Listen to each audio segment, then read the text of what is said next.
श्रद्धा की लाश के टुकड़ों को ठिकाने लगाता था दरअसल आफताब। ये रात 2 बजे का वो पूरा सच हम आपके सामने रख रहे हैं। देर रात में ही टुकड़ों के साथ घर से निकलता था आफताब और उन्हीं महरौली के जंगलों में जाकर उन्हें फेंकता था। रात 2 बजे निकलता था आरोपी ताकि कोई देख ना ले।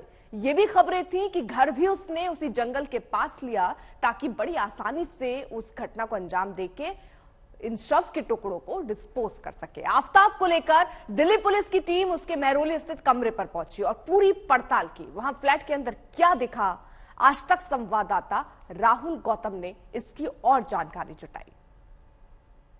मैं अभी उसी कमरे के बाहर मौजूद हूं जो कि क्राइम सीन है। इसी कमरे में आफताब ने श्रद्धा की हत्या की थी और एक इंपॉर्टेंट चीज है जो यहां पर क्राइम सीन पर आप देख सकते हैं। मैं चाहूंगा मेरे सहयोगी गिरीश जूम इन करके आपको दिखाएं। एक रैपर है ग्लव्स का, उस पर साफ तौर पर लिखा हुआ है latex surgical gloves pre powdered.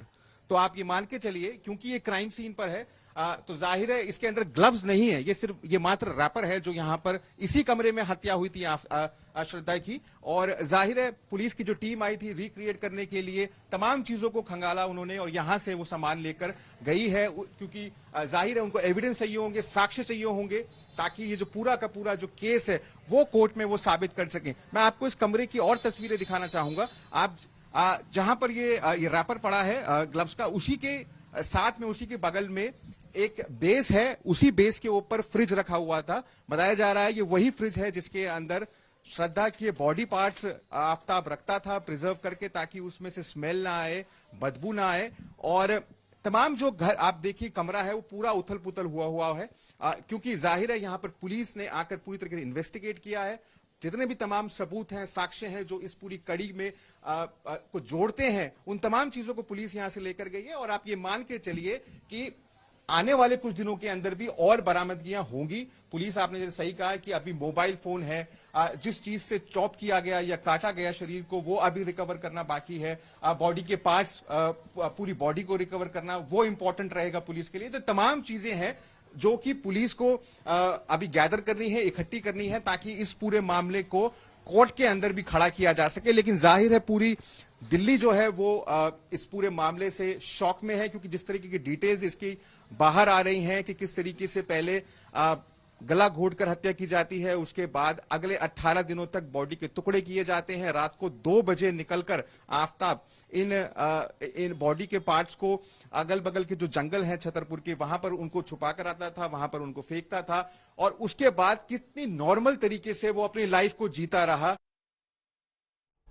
Himanshu हमारे साथ लगातार जुड़े हुए हैं और पल पल की अपडेट हम तक पहुंचा रहे हैं।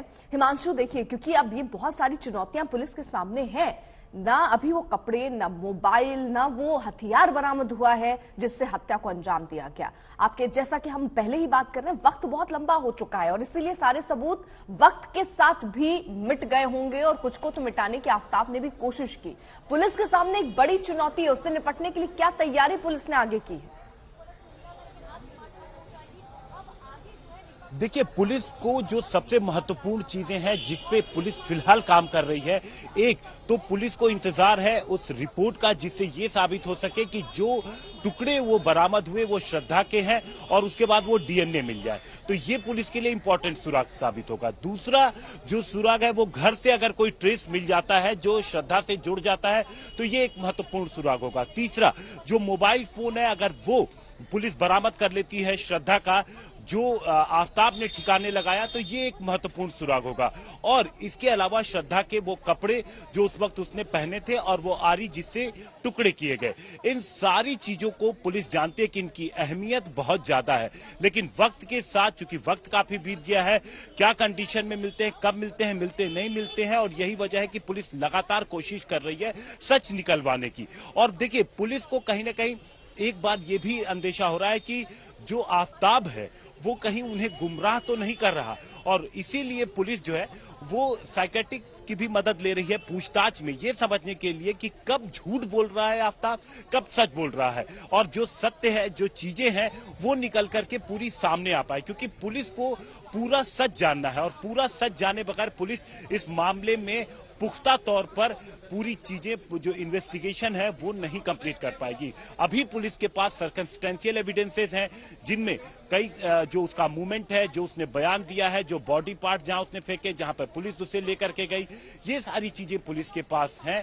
उसके झगड़े, उसके दोस्तों के बयान, जो पहले वो झगड़ा करता था, मारपीट करता था, उसके बाद उसका वो झूठ जिसमें उसने कहा कि 22 तारीख को श्रद्धा यहां से चली गई थी, लेकिन उसके बावजूद वो लोकेशंस वहीं की निकलती हैं, वो ट्रांजैक्शंस वहीं के निकलते हैं।